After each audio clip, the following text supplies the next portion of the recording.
నా తల్లి గర్భమునే నన్ను కోరితివి, విశ్వాస గృహములో నన్ను చేర్చితివి.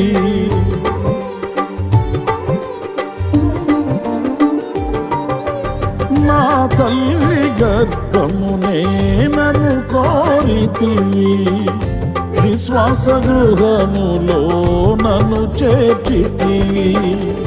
అమృత జలమైన నీ నోటి మాటలతో నిఖిల జగతికి నన్ను పంపినావు.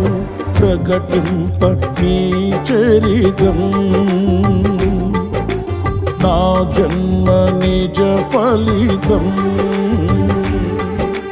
ప్రకటింప నీ చరితం.